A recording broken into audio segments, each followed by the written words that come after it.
वक्रतुंड महाकाय सूर्यकोटिसमप्रभ निर्विघ्नं कुरु मे देव सर्वकार्येषु सर्वदा अज्ञानतिमिरान्धस्य ज्ञानाञ्जनशलाकया चक्षुरुन्मीलितं येन तस्मै श्रीगुरवे नमः। नमो आदिबोधात्मरूपा परेशा नमो हंसनारायणा निर्जरेशा नमो ब्रह्मदेवा वसिष्ठा श्रीरामा नमो मारुती रामदासाभिरामा श्रीराम। जय जय रघुवीर समर्थ। नमस्कार। आपण मनाच्या श्लोकाचा अभ्यास करतोय। मनाच्या श्लोकाची पार्श्वभूमी आपण पाहिली, प्रस्तावना पाहिली, मनाचे श्लोक कुठल्या परिस्थितीत कोणी कसे लिहिले हेही आपण पाहिलं। त्याच्यानंतर मंगलाचरणाचा पहिला श्लोक जो गणाधीश जो ईश सर्वा गुणाचा याचाही आपण अगदी सखोल विचार केला की शारदा कशी आहे, तो गणेश कसा आहे आणि सद्गुरू कसे आहेत, गमोपंथ अनंत या राघवाचा याचाही आपण थोडासा विचार केला। पुढच्या 2 श्लोकामध्ये मनासज्जना भक्तिपंथेची जावे। भक्तिपंथ म्हणजे काय, मनाला सज्जन का म्हटलेलं आहे हेही आपण ह्याचा थोडासा विचार केलेला आहे। आणि त्याच्यानंतर हे नाम कधी घ्यायचं, मनासज्जना भक्तिपंथेची जावे हे कळलं, भक्तिपंथाने जायचं हेही आमचं ठरलं, पण नाव कुठल्या वेळेला घ्यायचं, नामस्मरण करण्याची योग्य वेळ कुठली तेही आपण 3ऱ्या श्लोकामध्ये पाहिलं। प्रभाते मनी राम चिंतित जावा। आणि प्रभातीचे काय काय लाभ होतात, प्रभाती नामचिंतन केल्यामुळे दिवसभरामध्ये ज्या काही प्रतिकूल गोष्टींना आपल्याला सामोरं जावं लागतं त्या प्रतिकूल गोष्टींवर कशी काय मात करता येते हेही आपण त्या प्रभाते मनीमध्ये पाहिलं। प्रभातीच्या नामचिंतनाचे अनेक लाभही आपण पाहिले। आणि त्याच्यानंतर म्हटलं होतं सदाचार हा थोर सांडून येतो आणि सदाचरणाचं महत्त्व काय आहे आणि मानवाला धन्य व्हायचं। आता धन्य होणं म्हणजे काय, तर ह्या मनुष्य जीवनाचं सार्थक करणं म्हणजेच धन्य होणं।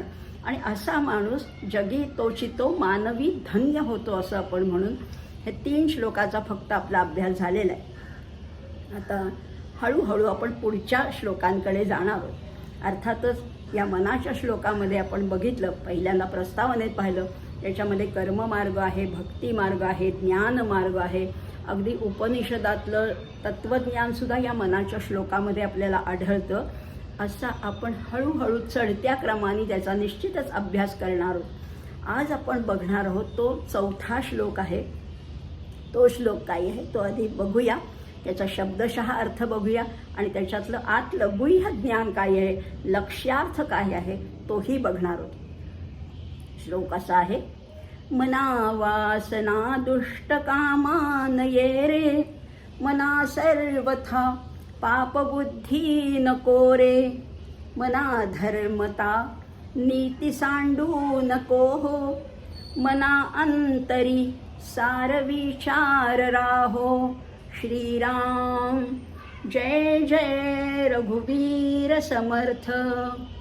अर्थ तर कळला की माता आणखीन काय सांगणार, सगळा अर्थ कळला की मना वासना दुष्ट कामा नये रे, मनामध्ये कुठलीही दुष्ट वासना येऊ नये। मना सर्वथा पापबुद्धी नको रे, पापबुद्धी म्हणजे दुष्ट बुद्धी, इतरांचं वाईट व्हावं अशी बुद्धीसुद्धा माझ्या मनात कधीही येऊ नये। मना धर्मता नीती सांडू नको हो, धर्म आणि नीती हे 2 खरं म्हटलं तर आधारस्तंभ आहेत आणि हे कधीही तू सोडू नकोस। आणि मना अंतरी सार विचार राहो। सार म्हणजे काय, विचार म्हणजे काय, सारासार म्हणजे काय याचाही थोडा आणखीन अभ्यास आपण नक्कीच करणार आहोत। आता हा शब्दशः अर्थ तर आम्हाला कळला, पण आम्ही कसा हा आचरणात आणायचा, आणि त्यापूर्वी 4ही चरणामध्ये मना मना मना मना असं 4 वेळा म्हटलेलं आहे। खरं म्हटलं तर एकदाच सांगून भागलं असतं नाही का, एकदाच सांगितलं असतं तरी चाललं असतं, पण तसं नाही आहे ना। अध्यात्मामध्ये पुन्हा पुन्हा एकच गोष्ट सांगावी तेव्हा कुठे ती थोडी तरी मनावर ठसते. समर्थच म्हणता, विवर्ता विशेषा विशेष कळो लागे. जेवढं तुम्ही पुन्हा पुन्हा म्हणाल तेवढं त्याचं जरासं तरी मनावर त्याचा ठसा उमटतो, ते मनाला पटायला लागतं आणि मग ते आचरणात येतं. आणि म्हणून पुन्हा पुन्हा सांगण्याचं अध्यात्मामध्ये महत्त्वच आहे. आणि अध्यात्मात म्हणजे सगळीकडे, स्तोत्रामध्ये सुद्धा आहे. बघा ना, अथर्व शीर्षामध्ये किती वेळा एका श्लोकामध्ये अव शब्द किती वेळा आलेला आहे. अवोत्तरातात, अवदक्षिणातात, अवचोर्ध्वातात, अवाधरातात, अवपश्चातात, अवपुरस्तात. किती वेळा अव 7 वेळा शब्द आलेले आहे. एकदाच म्हणून खरं चाललं असतं, पण नाही, माझं पश्चिमेकडनं रक्षण कर, पूर्वेकडनं कर, उत्तरेकडनं कर, दक्षिणेकडनं कर, असं त्या गणपतीला सगळीकडनं रक्षण कर अशी विनवणी केली आहे. इथे सुद्धा ह्या मनाला समजवायचं आहे ना. आणि बघा ना, एखादी सभा चालली असली आणि कोणीतरी आपलं नाव घेतलं की आपले कान टवकारतात. या मनाला सुद्धा सतत जागरूक ठेवायचे. आणि म्हणून त्या मनाला वारंवार म्हटलंय, मना वासना दुष्ट कामा नये रे, मना सर्वथा पाप बुद्धी नको रे. पुन्हा पुन्हा या मनाला विनवलेलं आहे, प्रार्थना केली आहे, त्याची आळवणी केली आहे, त्याला समजावलेलं आहे. असं हे मन कसं आहे, तर आता बघूया आपण त्याचा अगदी पूर्ण सविस्तर असा अर्थ बघूया. दुष्ट वासना आणि पापबुद्धी या दोन्हीमध्ये या जगाच्या सगळ्या अनर्थाचं मूळ सामावलेलं आहे. या जगामध्ये कितीतरी चुकीच्या गोष्टी घडत असतात, कितीतरी अपघात घडत असतात, कितीतरी अतिरेक्यांच्या कारवाया चालू असतात. पण ह्या सगळ्याच्या मुळाशी काय आहे, तर दुष्ट वासना आणि पापबुद्धी जर का असेल तर सगळं हे अधर्म त्याच्यातनं घडत जातो.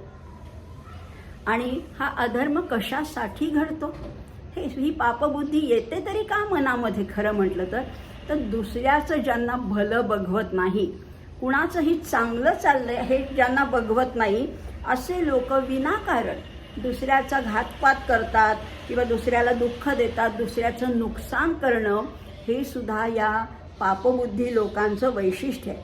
सज्जन त्यांच्या मार्गाने खरं तर चाललेले असतात, पण या सज्जनांना छळण्यामध्ये यांना काय भूषण वाटतं माहिती नाहीये. असं एक सुभाषित आहे, मृगमीन सज्जनानां तृणजल संतोष विहित वृत्तीनां लुब्ध कधीवर पिशुना निष्कारण वैरिणो जगती. मृग म्हणजे हरण, मीन म्हणजे मासे आणि सज्जन लोक हे खरं म्हटलं तर कोणाच्याही अध्यात नसतात का मध्यात नसतात. मृग मीन सज्जनानां ते कशावर जगत असतात, तृण जल संतोष विहित वृत्तीना. हरणं आहेत त्यांना तृण पुरेसं आहे, माशांना पाणी पुरेसं आहे आणि सज्जनांना संतोष पुरेसा आहे. पण तरी सुद्धा त्यांच्या मार्गात अडथळा आणणारे लोक आहेतच ना. कोण आहेत, लुब्धक म्हणजे शिकारी, धीवर म्हणजे कोळी आणि पिशुना म्हणजे दुष्ट बुद्धीचे लोक या हरणांच्या, या माशांच्या आणि सज्जनांच्या मार्गामध्ये उगीच अडथळा बनतात, उगीच ओढवून ते शत्रुत्व घेतात. निष्कारण वैरिणो जगती असंही म्हटलेलं आहे. आणि व्यवहारातही आपण बघतोच की आहोत की एखाद्या रस्त्यावर लावलेल्या गाड्या एका रात्रीमध्ये अनेक अशी टोळधाड आल्यासारखी गुंडांची टोळी येते आणि त्या गाडीच्या काचा काय फोडतात, त्याच्यावर दगड काय मारतात. काय याच्यातनं मिळणार आहे त्यांना, खरं तर काहीच नसतं. पण केवळ पापबुद्धी आणि दुसऱ्याचं चांगलं न बघवणं, यांच्याकडे गाड्या आहेत आणि आमच्याकडे नाही, ही दुष्ट वृत्ती मात्र त्याच्या मागे कारणीभूत आहे. आता या दुष्ट बुद्धीची खरं म्हटलं तर मनामधून हकालपट्टी झाल्याशिवाय परमेश्वराचं दर्शन घडणं शक्यच नाहीये. खरं म्हटलं तर शक्यच नाहीये. आता आम्ही त्यांच्या इतके दुष्ट नाही, आम्ही गुंड नाही आहोत, पण तरी सुद्धा आपल्या मनात असूया नाही असं नाहीये. स्पर्धा आहेच आहे, ईर्ष्या आहेच आहे, चुरस आहेच आहे, आपल्याला कुणापेक्षा तरी मोठं बनायचंय, ही सुद्धा भावना काढून टाकायला पाहिजे. पापबुद्धी आपल्या मनात अल्प प्रमाणात का होईना पण आहेच आहे. म्हणून इथे समर्थ आपल्या मनाला उपदेश करतात, मना वासना दुष्ट कामा नये रे. त्यांनी काहीही उपयोग होणार नाहीये. आणि जेव्हा भक्तीच्या अभ्यासामध्ये सगळ्यात महत्त्वाचं आचरण कोणतं सांभाळायला लागतं तर धर्मता आणि नीती. धर्म समाजाची धारणा ज्याच्यामुळे होते तो धर्म आहे. या धर्माचं आणि नीती ही अध्यात्म मार्गातली साधन आहेत किंवा अगदी ते आधारस्तंभ आहेत असंही म्हणायला हरकत नाही. आणि अध्यात्माचा अनुभव किंवा भगवंताचं दर्शन हे सर्वोच्च ध्येय असायला पाहिजे. शेवटचा मुक्काम काय पाहिजे तर भगवंताचं दर्शन मला घडायला पाहिजे. आणि आता खरंच जर का तुमची मनापासून इच्छा असेल भगवत दर्शन घडावं तर पहिल्या 2 गोष्टी काढून टाकायला पाहिजे. आणि नेहमीच आपण बघतो पहिलं काढून टाकल्याशिवाय दुसरं तिथे रुजत नाही. शेती करताना सुद्धा आधी पहिलं गवत, तण, दगड, धोंडे सगळं काढावं लागतं आणि मग ती जमीन नांगरून तिथे बी रुजवावं लागतं. पहिल्यांदा समर्थ आपल्या मनाला हे सांगतायत की पहिल्यांदा तुझ्या मनातली जी दुष्ट वासना आहे ती पूर्ण काढून टाक. मना सर्वथा पाप बुद्धी नको रे. जगामध्ये आपण पाहिलंच इतके दुष्ट लोक असतात, सज्जनही आहेत बरं का. म्हणजे खरं म्हटलं ना तर समाजाचे 4 भाग केले तर त्याच्यामध्ये 4ही प्रकारची लोक असतात बरं का. 4ही प्रकारचे अत्यंत सज्जन पण आहेत. अगदी स्वतःचा तोटा सोसून दुसऱ्यासाठी झीज सोसून काम करणारे सुद्धा समाजसेवक या जगात आहेतच की. भर्तृहरी तर म्हणतो या समाजाचं त्यांनी 4 भागामध्ये विभागणी केलेली आहे. भर्तृहरी म्हणतात एते सत्पुरुषः परार्थ घटका स्वार्थं परित्यज्य ये सामान्यास्तु परार्थमुद्यमभृतः स्वार्थाविरोधेन ये ते मी मानव राक्षसाः परहितं स्वार्थाय विघ्नन्ति ये विघ्नन्ति निरर्थकं परहितं ते केन जानीमहे. एक गट असा आहे की स्वतःला त्रास झाला तरी चालेल, स्वतःला कष्ट झाले, झीज सोसावी लागली तरी चालेल, पण समाजासाठी काम करणारे ते उत्तम लोक आहेत. दुसरे जे आहेत सामान्य लोक, मध्यमवर्गीय कसे असतात तर माझ्या स्वार्थाला धक्का पोचत नाहीये ना, मग तुमचं भलं झालं तर होऊ दे, मीही माझा स्वार्थ साधेन, तुम्हीही तुमचा स्वार्थ साधात. याला विन विन सिच्युएशन म्हणतात की माझंही भलं तुझंही भलं. अशी दुसऱ्या प्रकारची मध्यम लोक असतात. तिसरे असतात मानवी रूपामध्ये राक्षसच असतात. ते मी मानव राक्षसा. ते काय करतात परहितम स्वार्थाय विघ्नन्ति. आपल्या स्वार्थासाठी दुसऱ्याचं अहित करतात, दुसऱ्याचं नुकसान करणारे ते तिसरे अधम जातीचे लोक आहेत. पण ह्याच्या हे तरी समजू शकतो आपण की स्वार्थासाठी दुसऱ्याचा घात करणारे लोक आहेत, हेही एक वेळ समजून घेता येईल. पण 4थ्या प्रकारचे लोक आहेत ते काय करतात ये विघ्नन्ति निरर्थकं परहितम. दुसऱ्याच्या कल्याणाचा, दुसऱ्याच्या नुकसानीच्या ज्या गोष्टी करणारे लोक आहेत आणि त्याच्यामध्ये त्यांचा काही फायदा नसतो, फक्त तुझं वाईट झालं याच्यातच समाधान आहे, आसुरी आनंद ज्याला म्हणतो ना, असे लोकही या जगात आहेत. आणि भर्तृहरी म्हणतो ते केन जानीमहे. त्यांना काय म्हणावं हेच मला कळत नाही, पण आहेत जगामध्ये असे सगळ्या प्रकारचे लोक आहेत. आपल्याला काय करायचं, आपण मध्यमवर्गीय आहोत, सामान्य आहोत, प्रापंचिक आहोत, पण आपल्यामध्ये पापबुद्धी नाही असं मात्र नाही. ती पहिल्यांदा काढून टाकायला पाहिजे. एकूणच जर का परमार्थ मार्गाने जायचं असेल तर व्यवहाराचा भर कशावर असतो, तो बाह्यांगावर असतो. बाह्य आचरण, समाजात वावरताना मी अगदी ठाकठीक व्यवस्थित जाते, बाह्य आचरणावर त्याचा भर असतो. मात्र अध्यात्माचा भर आहे तो अंतरंगावर आहे. बाहेर ना अगदी तुम्ही काय सजावट वगैरे केली, चांगले कपडे घातलेत, अगदी सगळं व्यवस्थित असेल तरी अध्यात्म म्हणतो अंतरंगात काय आहे. आतमध्ये तुझ्या जर का षडविकार असतील तर बाह्य रंगरंगोटीला काहीच उपयोग नाही आहे. आणि लोकांनी बरं म्हणावं म्हणून नाही वागायचं नीतिधर्माने. लोकांनी चांगलं म्हणावं की हे 4 चौघात शिष्टसंमत नाही आहे म्हणून मी बरं वागते, ह्यालाही काही अर्थ नाही. आतूनच ती भावना अंतरंगातून उमलायला हवी. आणि असा जर का समाजासाठी लोक काय म्हणतील म्हणून चांगला वागणारा माणूस तो खरा चांगला नाही. ज्याला आतूनच ओढ आहे की नाही मला चांगलंच वागलं पाहिजे, तो माणूस खरा अध्यात्म मार्गाने जाणार आहे, नीतिधर्माने वागणार आहे. आणि असा माणूस नीतिधर्माने का वागतो त्याच्यामागे त्याला तर स्वतःला आतून चांगलं वागावं असं वाटतं, ही खरी गोष्ट आहे. पण दुसरी गोष्ट अशी आहे की परमेश्वराने जर का मला प्रश्न विचारला तर मला त्याचं उत्तर देता यायला पाहिजे. त्यामुळे परमेश्वराला जे आवडेल त्याला जे पसंत पडेल तसंच मी वागणार आहे. मी नेहमीच सांगते, आपण कुणाला आन्सरेबल आहोत? परमेश्वराला आन्सरेबल आहोत. मला परमेश्वरापुढे मान खाली घालता, अपमानाने मान खाली घालावी लागणार नाही. इतकी मी शुद्ध आचरण, माझं चांगलंच आचरण असेल अशी खात्री किंवा अशी काळजी सज्जन लोक घेत असतात असंही म्हटलेलं आहे. म्हणजे बघा ना, सिग्नलला ट्रॅफिक पोलीस नाही आहे हे बघून गाडी दामटणारे पुष्कळ आहेत. पण सिग्नल असो नसो, पोलीस तिथे हजर असो किंवा नसो, इथे रेड सिग्नल आहे तर मला थांबलंच पाहिजे, ही जी आहे ही नीतिमान खरी माणसं आहेत असंही म्हणता येईल. पण आज समाजात आपण चित्र वेगळंच बघतो बरं का. जे वाईट मार्गाने चाललेले आहेत ते यशस्वी झालेले बघतो की आपण जगात. त्यामुळे हे खरंच आहे, वाईट तितुके इथे पोचले, भलेपणाचे राज्य नासले अशी स्थिती आहे. उद्धवा अजब तुझे सरकार, ही खरीच आत्ता परिस्थिती आपण बघतोय. मग आपल्यालाही कधी कधी वाटतं की अरे एवढं वाईट वागून ह्यांना चांगलं मिळतंय. पण त्याच्यावर विश्वास ठेवू नका. हे यश कायमचं टिकणारं नाहीये. प्रत्येकाला आपल्या पापाचा घडा भरल्यावर त्याची शिक्षा भोगावीच लागते. त्यामुळे हे यश वाटत असलं, अगदी लबाड जोडी ती इमले माड्या, त्यांचे बंगले त्यांच्या गाड्या जरी असल्या तरी ते सगळं तात्पुरतं आहे. सत्यमेव जयते हे आपल्याला लक्षात ठेवायचं आहे. त्यांना यश मिळत असलं तरी त्या यशाबरोबर अशांतीसुद्धा त्यांच्या घरात शिरलेली असते, त्यांच्या कुटुंबामध्ये अशांत असतं. त्यांचं जीवन आहे ते खरं तर दुःखाने पोखरलेलं असतं.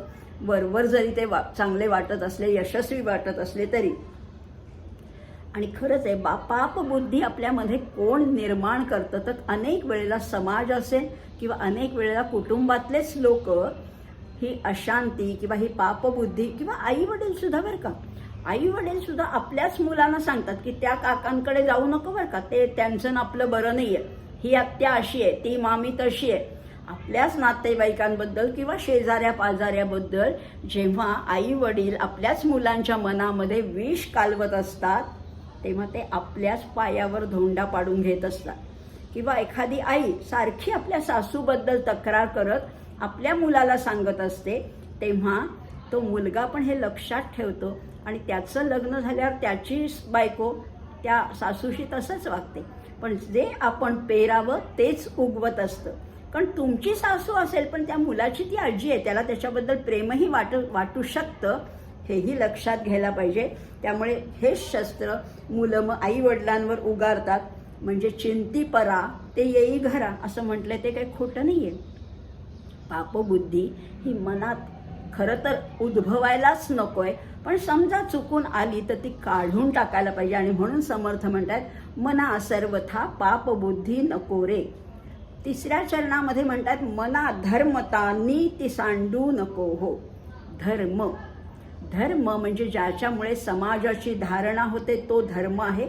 आणि हा धर्म आणि ही नीती ह्याच्यावरच सगळं अध्यात्म किंवा सगळा मानवी जीवन, मानवी समाज कसा आधारित आहे हेही बघणार आहोत. आपल्या ऋषी मुनींनी फार सुंदर सांगून ठेवलेले बरं का, सर्वेपि सुखीनः सन्तु, मीच एकटा सुखी व्हावा असं कधीच म्हटलेलं नाही आहे. विश्व कल्याणाची प्रार्थना आपल्या ऋषींनी केलेली आहे. किंवा यजुर्वेदामध्ये एक उपनिषद आहे शिवसंकल्प उपनिषद, त्याच्यामध्ये वारंवार प्रार्थना केलेली आहे, तन्मे मन शिवसंकल्प मस्तु, माझ्या मनामध्ये शिव म्हणजे शुभ संकल्पच कायम यावेत. मनाला जर का वारंवार सांगितलं तर दुष्ट संकल्प मनामध्ये खरोखर येणार नाही. कारण वासना ही अशी आहे की तिला जिथे नेऊन चिकटवावं तिथे ती चिकटते. त्या वासनेला सिनेमा नाटकाची सवय लागली तर त्याचीही सवय लागू शकते. पण त्याच वासनेला समजा कीर्तन प्रवचनाची सवय लागली तर कीर्तन प्रवचनाची सुद्धा चटक लागू शकते की ती वेळ झाल्यावर ते काहीतरी सद्विचार ऐकावेसे वाटतात. अशी प्रार्थना सुद्धा केलेली आहे. तिसऱ्या ह्याच्यात सांगितलेलं आहे माझ्या मुखातून इतरांची निंदा न घडो. माझ्या मुखातून कधीच इतरांविषयी वाईट उच्चारणं सुद्धा व्हायला नको. कारण निंदा हे मत्सराचंच अपत्य आहे. जेव्हा एखाद्याला दुसऱ्याबद्दल मत्सर वाटतो तेव्हा त्याच्या चांगल्या गुणांना सुद्धा तो वाईट समजायला लागतो आणि इतरांकडे त्याची निंदा करायला लागतो. आणि म्हणून पहिल्यांदाच ही पापबुद्धी ही मनात तिला थाराच द्यायचा नाही आणि मनाला वळण आपणच लावायचे, प्रयत्नपूर्वक लावायचे. ते सहज लागत नाही बरं का. प्रयत्नपूर्वक मुद्दाम पुन्हा पुन्हा पुन्हा पुन्हा ते मन धावते तरी सुद्धा त्याला पुन्हा खेचून घरात आणायचे, शुभ संकल्प त्याच्यावर बिंबवायचे. हे सहज जमू शकतं, शक्य आहे. या मनामध्ये संकल्पाचा जेव्हा शुभ संकल्प आपण बोलतोय, शुभ संकल्पाचा विचार आला रे आला की तो तातडीने अंमलात आणावा. कारण संकल्प आला की पाठोपाठ विकल्प येतो. एखाद्या संस्थेला दान करावं, एखादं काहीतरी आपण मुखोद्गत करावं, एखादं स्तोत्र म्हणावं, संकल्प आला की लगेच करावा. नाही तर पाठोपाठ विकल्प येतोच की हे केल्याने काय होणार आहे, त्याचा काय उपयोग आहे. नाही, शुभ संकल्प आला की तो तातडीने पार पाडावा. आणि त्याच्या उलट समजा कधी पाप संकल्प, दुष्ट संकल्प आला समजा, येऊ नयेच पण समजा आला तर तो लांबणीवर टाकावा. आज नको, उद्या करू. कुणाचं वाईट करायचं जर मनात आलं असेल तुमच्या, आज नको उद्या करू असं करत तो जेवढा ढकलत जावा तेवढा मग तो संकल्प नंतर विरूनच जातो. त्यामुळे दुष्ट संकल्पाला लांब ठेवायचे, त्याला पुढे पुढे ढकलायचे. असं करत असलं तर हे सहज जमू शकेल. मना पाप संकल्प तोही नको रे. आता पुढे सांगितलं की ज्या धर्मामध्ये आपण वाढलोय बघा, लहानपणापासून आपल्यावर जे चांगले संस्कार झालेले आहेत त्या धर्माच्या, त्या पाप पुण्याच्या कल्पना धाब्यावर बसवून चालणार नाहीयेत. मी जरी कितीही मॉडर्न झालो, कितीही शिकलो, कितीही अगदी परदेशात गेलो तरी ह्या कल्पना विसरायच्या नाहीयेत. जे संस्कार आहेत ते चांगलेच आहेत. आणि हे कोणी सांगितलेत? आपल्या आईवडिलांनी तर आपल्यावर केलेच आहेत. आजी आजोबा असेल, काका काकू असेल, शेजारी पाजारी असेल, समाजाने संस्कार केले. पण हे आलेत कुठनं तर आपल्या ऋषींकडनं आलेले. ऋषींनी नीतिधर्माच्या 2 पद्धती सांगून ठेवलेल्या आहेत. त्याला म्हटलेलं आहे विधी आणि निषेध. विधी आणि निषेध याला आपल्या भाषेत आत्ता काय म्हणायचं तर डूज अँड डोंट्स. काय करावं आणि काय करू नये हे आपल्या ऋषींनी एक आचरणाचं शास्त्र खरं तर ठरवून दिलेलं आहे. जर का प्रत्येक जण सुखाच्या मोहापायी मन मानेल तसा वागू लागला तर समाजाची काय अवस्था होईल, किती वाईट अवस्था होईल. त्यामुळे क्षणिक सुखाच्या मोहासाठी वाटेल तसं स्वैरपणाने वागायचं नाही. समाजाची घडी विस्कळीत करायची नाही. धर्मानी नीतीने वागायचे. आदर्शाची शास्त्रवचन आहेत, मात्र ती शब्दशः लक्षात नाही घ्यायची. त्याच्यातला सार विचार लक्षात घ्यायचा बरं का. 4थ्या चरणामध्ये समर्थांनी जे सांगितलंय, सार विचार राहो सारासार. कारण प्रत्येक जण वेगळा आहे. या समाजामध्ये किती विविधता आहे. एक शांत आहे तर एक उग्र आहे, एक चंचल आहे तर दुसरा एकाग्र आहे. इतकी विविधता या समाजात आहे. तर प्रत्येकाने आपली प्रवृत्ती म्हणा, प्रकृती म्हणा किंवा समाजाची परिस्थिती, आर्थिक परिस्थिती हे सगळं बघून सारासार विचार करून आपल्याला शोभेल, आपल्याला रुचेल, पचेल, भावेल तसाच त्याचा अर्थ घ्यायचा. पण म्हणून स्वैराचार करायचा नाहीये. पण एखाद्याने केला 13 कोटीचा जप, मला नसेल झेपणार तर नाही करायचा, थोडासाच करायचा आहे. नेहमीच मी सांगते थोडासाच नेम करायचा आहे, पण तो प्राणपणाने पाळायचा आहे. एकदा गोंदवल्याला असताना बाबा बेलसऱ्यांकडे एक माणूस आला आणि तो म्हणला, अहो मी 13 कोटीचा संकल्प केलाय, पण मला ना ते सारखं राम राम राम नाम घेऊन डोकं अगदी भणभणायला लागले. तेव्हा बाबा बेलसरे त्याला म्हणाले की अहो किती त्या रामाला त्रास देता, एवढं रामनाम सुद्धा घेऊ नका. जरा वाढण्या बिडण्याची कामं इकडे, झाडण्या बिडण्याची कामं, इतर कामंही करा ना, तेही रामाचंच कार्य आहे. सारखं रामनाम घेऊन जर का तुमचं डोकं दुखत असेल तर तुम्हाला त्याची सवय नाही आहे आणि ते करू नका. तुम्ही त्या नादी लागू नका. अमक्याने केलं तमक्याने केलं म्हणून तुम्ही केलं पाहिजे असं नाही आहे. जेव्हा 2 गोष्टी करायच्या असतात बरं का, 2 गोष्टी करायच्या असतात तेव्हा ज्याच्यामध्ये कमी धोका आहे अशा नामस्मरणामध्ये सुद्धा थोडी सवलत घ्यायला हरकत नाही असं बाबांनीच सांगून ठेवलेलं आहे. या सगळ्या गोष्टी आहेत. आणि खरंच आहे, अधिक वाईट टाळण्यासाठी कमी वाईटाचा सुद्धा विचार करणं हे देखील कधी कधी इष्ट ठरतं. अर्जुनाने नाही का गुरून् हत्वा हि महानुभावान श्रेयो भोक्तुं भैक्षमपीह लोके असं म्हटलेलं आहे. म्हणजे गुरुजनांची निंदा करणं, गुरुजनांचा वध करणं हे तर अत्यंत गैरच वर्तन आहे, अत्यंत नीतिधर्माच्या विरुद्ध आहे. आणि क्षत्रियाने भिक्षा मागणं हेही विरुद्ध आहे. पण दोन चुकीच्या गोष्टीमध्ये समजा तारतम्याने विचार करायचा झाला तर गुरूंची हत्या करण्यापेक्षा मला भिक्षा मागणं सुद्धा परवडेल, चालेल, अशी अर्जुनाने नाही का निवड केली. समर्थही आपल्याला हेच सांगतायत की अतिनियम करू नये, पण नियम केल्याविण राहू नये. अतिनियम करायचे नाहीत, नियमामध्येच आपलं आयुष्य गुंतता कामा नये, पण नियम पाहिजेच. जीवनाला अनुशासन पाहिजे, शिस्त पाहिजे. त्यामुळे हेही लक्षात ठेवायला पाहिजे. आपल्याला किती झेपेल याचा विचार करायचा, हळूहळू आपली शक्ती वाढवायची आणि मग तसे नियमही वाढवत जायचे, पण अति काहीच करायचं नाही. आणि म्हणून समर्थ सांगतात मना धर्मता नीती सांडू नको हो, आणि मना अंतरी सार विचार राहो. सारासार काय आहे, मला काय जमणार आहे, माझी परिस्थिती कशी आहे, माझी तब्येत कशी आहे. समजा एखाद्या अगदीच तोळामासा प्रकृती असलेल्या माणसाने काहीतरी अचाट किंवा अफाट नियम केला तर ते त्याच्या प्रकृतीलाही झेपणार नाही. आणि म्हणून हा सारासार विचार करायला समर्थ आपल्याला सांगताय. कुणाची नक्कल करायची नाही, माझा अंतरात्मा काय सांगतोय त्याप्रमाणे उत्तम वर्तन करायचे. हेच समर्थांच्या या मनाच्या श्लोकाचं आपण जो चिंतन करतोय त्याच्यातनं एवढाच निष्कर्ष काढायचे. आता पुढच्या श्लोकाकडे जाणार, अर्थात ह्याला जोडूनच आहे पुढचा श्लोक सुद्धा. 5वा श्लोक काय आहे, मना पाप संकल्प सोडून द्यावा, मना सत्य संकल्प जीवी धरावा, मना कल्पना ते नको विषयाची, विकारे घडे हो जनी सर्वचीची. श्रीराम जय जय रघुवीर समर्थ. इथे पाप संकल्प आणि सत्य संकल्प म्हणजे काय आहे, पाप आणि सत्य. आता सत्यचा अर्थ आपण खरे असं घेतो, इथे तो अर्थ नाही आहे बरं का. सत याचा अर्थ आहे अस्तित्व. अस्तित्व कुणाला आहे तर चिरंतन गोष्टीला अस्तित्व आहे. आणि म्हणून इथे म्हणलंय मना पाप संकल्प सोडून द्यावा. जे टिकणार नाहीये ते सगळं पापच आहे, त्याची वासना तू सोडून दे.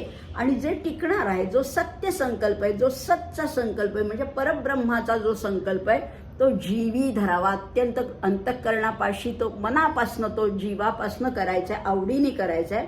मना कल्पना ते नको विषयाची. देहातून सुख घेण्याचे मनोरथ जे तुझे चाललेत ना ते आधी सोडून दे, रचूच नकोस ते, ती कल्पनाच करू नको. आणि जो कोणी इंद्रिय सुखांच्या नादी लागलाय, जो विकारी आहे, अशा माणसाची जगामध्ये ची म्हणजे फजिती होते, छी-थू होते असं म्हटलेलं आहे.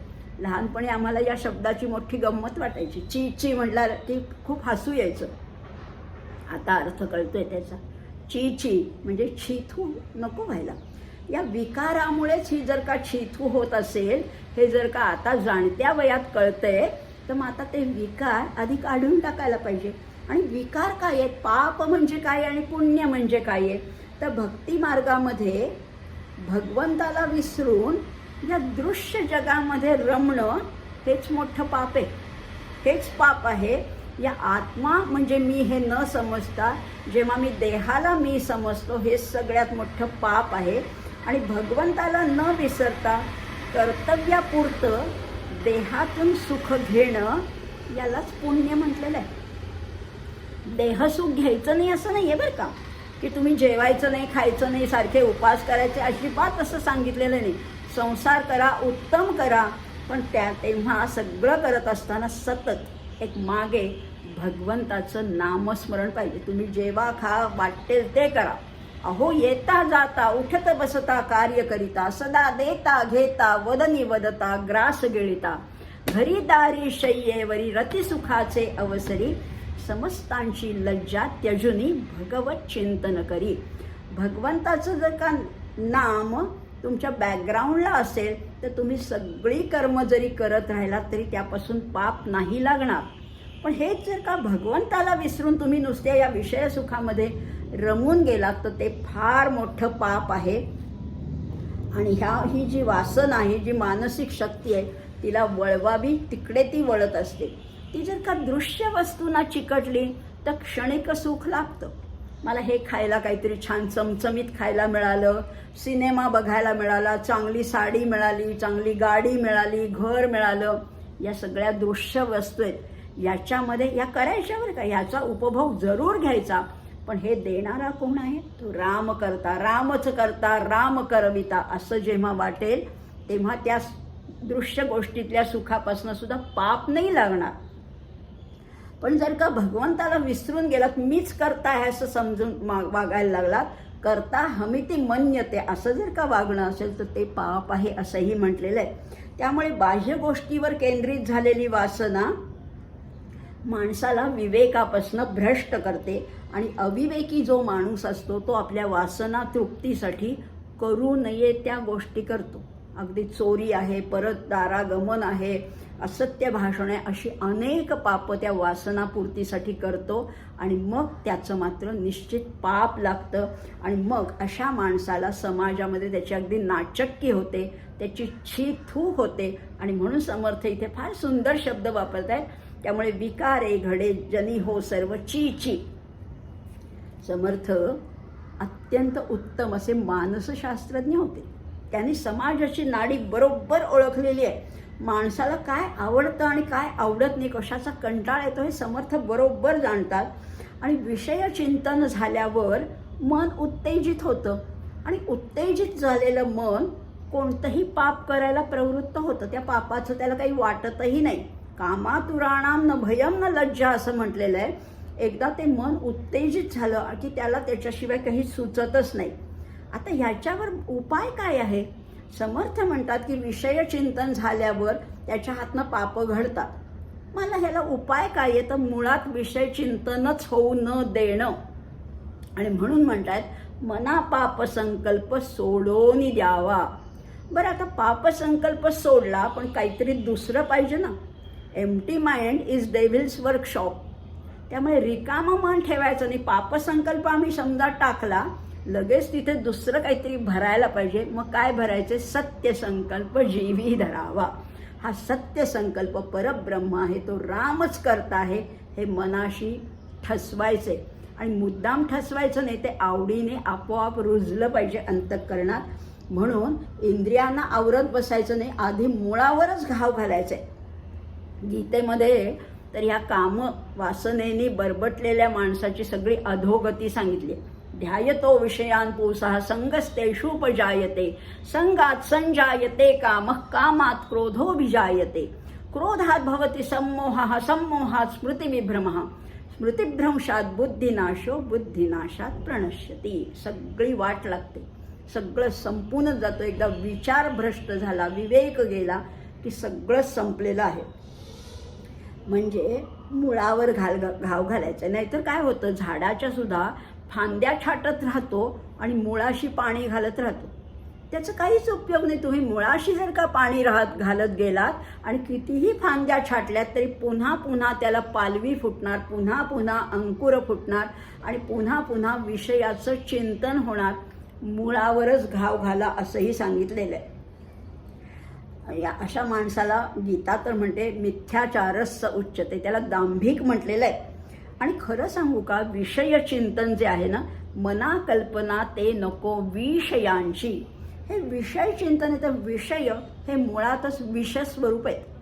किंवा विषयाच्यामुळे तुमची तृप्ती कधीही होणार नाही, कधीही नाही विषयांमुळे तृप्ती. कारण त्याच्यामध्ये 12 प्रकारचे दोष आहेत. विषयामध्ये 12 प्रकारचे दोष काय आहेत बघूया आपण. एक म्हणजे अतृप्ती आहे. भोग भोगल्यामुळे कधीही विषय तृप्ती होत नाही. समजा आत्ता खाल्लं, संध्याकाळी परत भूक लागणारच आहे, कधीही तृप्ती होणारच नाही. विषय असे आहेत की त्या अग्नीसारख्या, अग्नीमध्ये कितीही घाला त्याची तृप्ती कधी होत नाही. दुसरी गोष्ट म्हणजे विषय हे अशाश्वत आहे. आज मिळालेला विषय उद्या टिकेलच असं नाही. आज मला अगदी पंचपक्वान्न खायला मिळाली, पण उद्या मिळतील ह्याची गॅरंटी नाही आहेत, कारण ते अशाश्वतच आहेत. कितीही पैसे असले तरी कधी कधी ताटातला घास पोटापर्यंत सुद्धा जात नाही. त्यामुळे अशाश्वत असे विषय आहेत. तिसरी गोष्ट आहे फलमिथ्यत्व. म्हणजे दुपारी पोट भरलं तरी रात्री पुन्हा भूक राहतेच ना. लिंबा एवढ्या भाताची भूक रात्री परत राहतेच, कारण ते फल आहे ते मिथ्या आहे, टिकणारं नाहीच आहे. चौथा दोष आहे तो म्हणजे पुनरावृत्ती आहे. तर ही गरज म्हणून नाही, तर कधी कधी ह्याची सवय लागते, विशेषतः व्यसनांची. ती काही गरज नसते, पण सवय लागते ना माणसाला. 1 सिगरेट, 2 सिगरेट, 1 दारूचा प्याला, असं करत ती वाढतच जाते. त्यामुळे पुनरावृत्ती त्याची होत जाते. आणि जशी पुनरावृत्ती होईल, कॉमर्सचा नियमच आहे की त्याची उपयोगिता घटत जाते. पहिला लाडू, बेसनाचा लाडू आत्ता मला मिळाला, मला खूप आनंद होईल. दुसरा मिळाला, आणखीन आनंद होईल. तिसरा नको आहे खरं, पण खाईन मी तरीसुद्धा आवडतो म्हणून. चौथ्याला म्हणेन नको बाबा आता पोट भरलं. 5वा, 6वा, 10व्या लाडूला तशी राहील का? जी पहिल्या लाडूला जी उत्सुकता होती, जी आवड होती, ती राहणार नाही आहे. त्यामुळे उपयोगिता विषयांची घटतच जाते. अनिश्चितता. ज्या विषयाचं आकर्षण आहे तो विषय मला मिळेलच असं नाही आहे. मला वाटतंय आत्ता पाऊस पडावा, पण तो माझ्या हातात नाही आहे. त्यामुळे अनिश्चितता आहे. परिणाम दुःख आहे. दारूमुळे प्रकृती बिघडते, TV मुळे डोळे बिघडतात. या सगळ्या गोष्टी म्हणजे परिणामात सुद्धा त्याच्यात दुःखच आहे. तापदुःख आहे. तापदुःख असं आहे की मत्सर वाढतो त्याच्यामुळे. मला मिळालं, पण मी समजा अगदी उत्तम गाडी घेतली, पण शेजाऱ्यांनी माझ्यापेक्षा आणखीन भारी गाडी घेतली, तर मला दुःखच आहे. मला 4 चाकी पाहिजे होती, मी घेतली एक साधी गाडी घेतली, मारुती गाडी घेतली, पण शेजारच्यानी आणखीन कुठली तरी i10 घेतली, तर मला दुःखच आहे त्याचं. त्यामुळे तापदुःख आहे. संस्कार दुःख आहे, कारण विषय सेवनाची प्रवृत्ती होणं हेच मुळात दुःख आहे. एकनिष्ठतेचा अभाव आहे. आपण विषयाशी एकनिष्ठ राहू, पण विषय आपल्याशी एकनिष्ठ राहत नाहीत. पुढचं कारण आहे कालसापेक्षता. म्हणजे जी गोष्ट आज मला हवीशी वाटते, आत्ता समजा उन्हाळा आहे तर मला आत्ता वाऱ्याची झुळूक हवीशी वाटते, पण थंडीत तीच नकोशी वाटेल. थंडीमध्ये स्वेटर हवासा वाटेल, पण उन्हाळ्यात तो स्वेटर अगदी बघायला सुद्धा नको वाटतो. म्हणजे कालसापेक्ष. विषयसुख हे सुद्धा कालसापेक्ष आहे किंवा स्थलसापेक्षता आहे. विषयांना सुद्धा स्थलसापेक्षता आहे. म्हणजे कसं आहे, जो प्रवासाला आपण जातो, पण प्रवासाची तयारी करताना तुम्ही काश्मीरला जाताना जे कपडे घ्याल तेच दुबईला जाताना घ्याल का? नाही ना, कारण स्थल वेगळं आहे. काश्मीरला थंडी आहे, त्यामुळे काश्मीरला आम्ही गरम कपडे घेऊ, पण दुबईला जाताना आम्ही गरम कपडे घेणार नाही, तो वेडेपणा ठरेल. त्यामुळे विषय हे सगळे स्थलसापेक्ष आहेत, कालसापेक्ष आहेत, परिणामी दुःखी आहेत, तापदुःख देणार आहेत. असे 12 प्रकार त्या विषयांचं विषवत कसे आहेत हे सांगताना समर्थांनी सांगितलेले. समर्थ आपल्याला सांगतात की पापात्मक चिंतन सोडून द्या. प्रत्यक्ष शरीराने घडलेल्या पापापेक्षा सुद्धा पापाचं चिंतन हे परमार्थदृष्ट्या अधिक घातक असतो. खरंच आहे. पाप प्रत्यक्ष तुम्ही शरीराने केलं तर ते कमी घातक आहे, पण जेव्हा त्याचं चिंतन वाढत जातं ना आतमध्ये, म्हणजे अगदी ध्यानाला बसलाय बरं का एखादा संन्यासी, ध्यानाला बसलेला आहे, पण मनामध्ये विषय वासनांचा अगदी धुमाकूळ चाललेला आहे, ते चिंतन अधिक घातक आहे.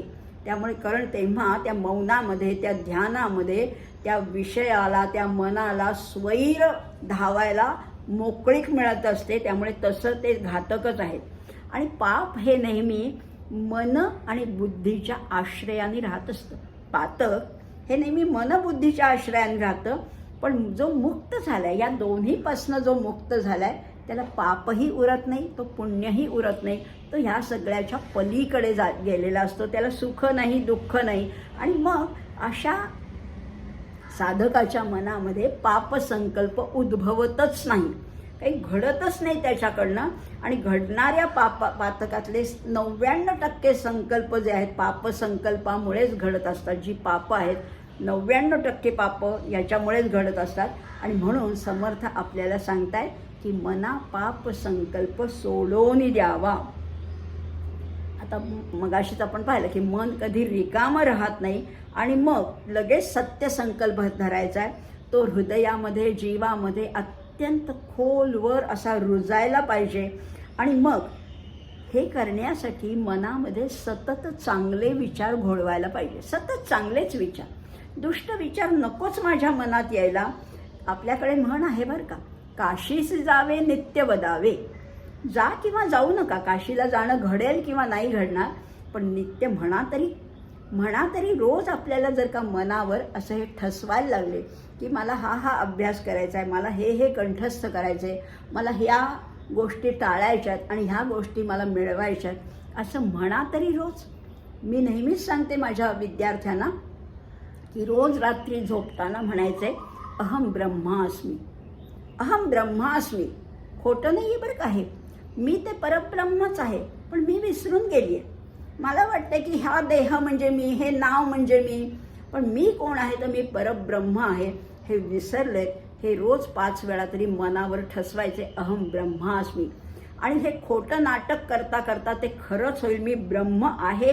आणि या ब्रह्मावर ज्या उपाधी साठलेल्या जे आवरण आहेत ते निघून जातील, असंही हे करता येईल. आणि खरंच आहे, चांगल्याचं चिंतन आणि वाईटाचा त्याग या दोन्ही गोष्टी परस्पर पूरक आहेत, एकमेकांना सप्लिमेंटरी अशा त्या गोष्टी आहेत. आणि म्हणून दोन्ही अंगाने प्रयत्न व्हायला पाहिजे. पापसंकल्प काढून टाकायचा आहे आणि सत्यसंकल्प जीवी धरायचा आहे, घट्ट धरायचा आहे, त्याला मनापासून चिकटायचं आहे. आता हे सगळं होत असताना जर का पापसंकल्प जर का पुन्हा पुन्हा माझ्या मनामध्ये वाईट विचार येत असले तर त्याच्यामुळे चांगल्या संकल्पाला सुद्धा वाईट वळण लागू शकतं. म्हणून एक काढायचं आणि एक रुजवायचं, हा सतत आपला प्रयत्न व्हायला पाहिजे. आणि प्रत्येक व्यक्तीच्या अंतःकरणामध्ये जर का ही दृढ भावना जर का अगदी दृढ घट्ट झाली ना, तर आजकाल दुराचारी लोकांना प्रतिष्ठा मिळते. वाईट वागणारा म्हणजे पूर्वीच्या भ्रष्टाचाराला आता शिष्टाचार समजायला लागले.